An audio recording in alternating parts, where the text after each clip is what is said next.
58. Sir Aljo, magandang umaga po. Morning. Magandang umaga Opo. din po sa ating mga tagapakinig. Opo, okay. Tatalakayin natin ngayon ito ngang maritime domain sa West Philippine Sea. At ano po, Captain, ano po tinatawag na Maritime Domain Awareness o MDA? At ano ang sitwasyon ng MDA ng Pilipinas ngayon, particular na sa West Philippine Sea? Opo. Explain ko lang po muna ng maikli kung ano po itong tinutukoy natin na MDA.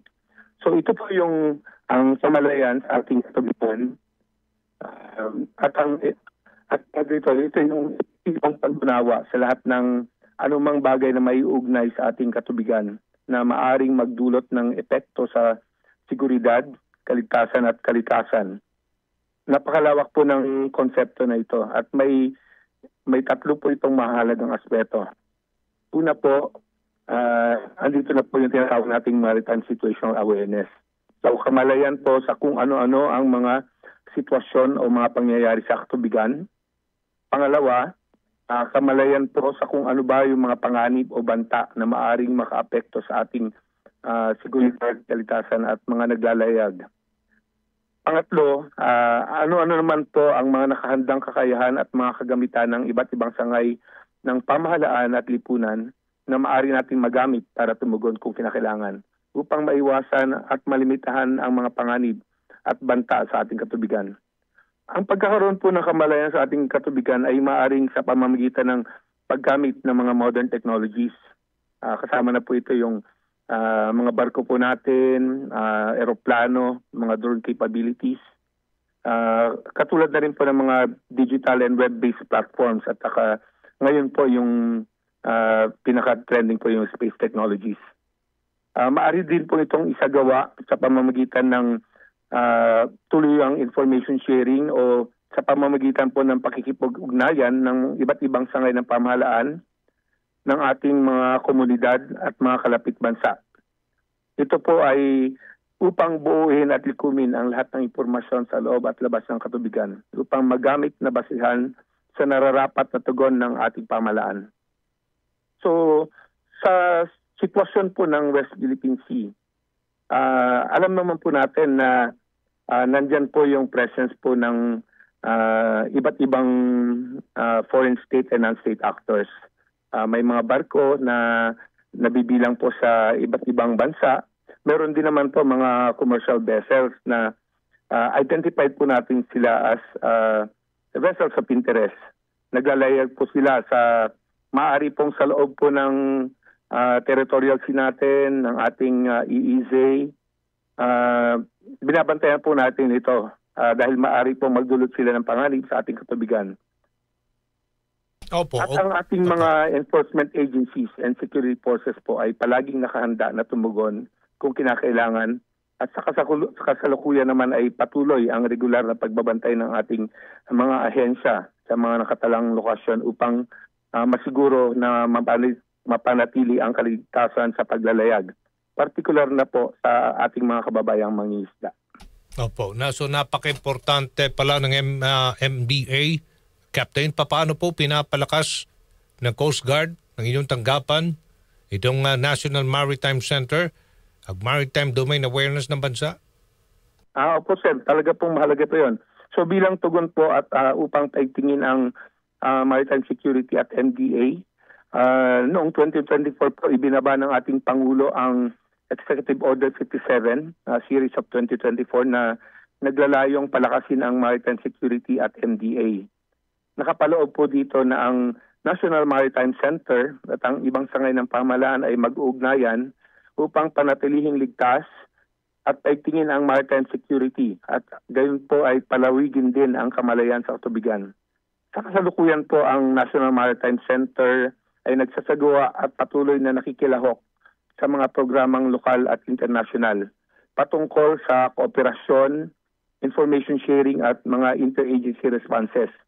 Naglalayon po ito upang palakasin at kanayin ang ating mga kawani ng aming ahensya at pati na po ng aming mga support agencies. Pati na po ang mga kasama natin mula sa komunidad. Opo, okay. So, yung hindi maiwasan, may tanong. Ano po yung mga hamon nakikita ninyo sa National MDA system at paano ito tinutugunan ng NMC? Una po, pangunahin na po dito yung limitadong teknolohiya. So, sa pagkakaroon po ng limitasyon natin sa teknolohiya, ang ginagawa po ng pamahalaan natin is tuloy-tuloy po yung ating pakikipag-ugnayan po sa ating mga kalapit bansa, sa ating mga kaibigang bansa, para po i-explore yung possibilities po ng collaboration. Meron na rin po, nandito na rin po yung kadalasan po nagbibigay sila ng mga technology grants. Opo. Yes, sir. Opo, okay. May mga... Opo, go ahead po. Pangalawa po, kinoconsider din po natin na meron po tayong tinatawag na silo mentality. Mm-hmm. Ito po yung tendency na ang ating mga ahensya, dahil may kanya-kanya po tang mandato at interest na protektahan po yung mga sensitive information na nasa management po nila, maaari pong maputol at malimitahan po yung pakikipag-ugnayan nila with regards to providing po ng mga information. So para po masolusyonan ito, tuluyan po at pinaigting po namin ang pakikipag-usap sa lahat po ng sangay ng pamahalaan. Nagkakandak po tayo ng mga trainings, ng mga exercises para po mapalakas at ma-enhance po natin yung cooperation and collaboration po. Okay.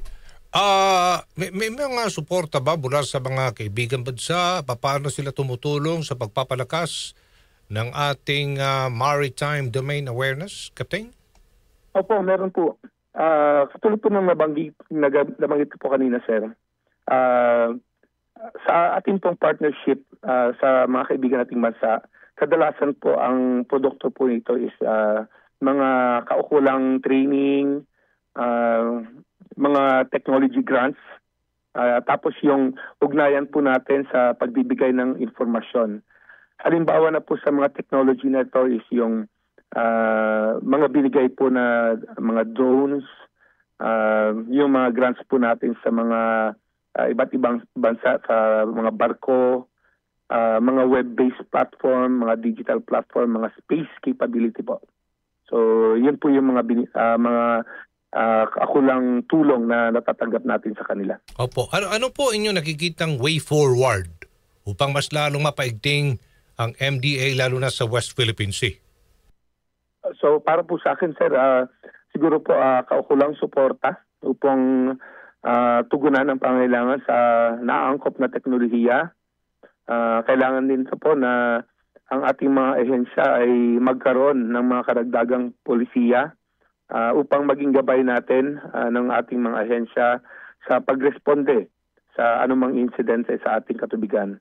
At kung maaari po, magkaroon po tayo ng mas nauukol at naangkop na batas upang mas lalo pa nating pagtibay ng MDA capability at strategy ng bansa. Bago po tayo magtapos, Captain, ano po ang mensahe ninyo sa ating mga mangingisda diyan po sa West Philippine Sea na araw-araw humarap po sa panganib? Salamat po. So katulad po ng palagi po naming sinasabi at tagubilin, hinihikayat po namin ang ating mga kababayang mangingisda na panatilihin po ang ating pakikiisa at patuloy na pagsunod sa mga tagubilin ng ating pamahalaan at ugaliin po nating maging mapagmasid para po sa ating kaligtasan habang naglalayag. So maraming salamat po. Maraming salamat, Captain Severino Destura Jr., Chief of the Information Operation Group at the National Maritime Center. Good morning. Maraming salamat po, Sir Aljo. Maraming salamat po. Good morning. Thank you. Si Aljo Bendijo.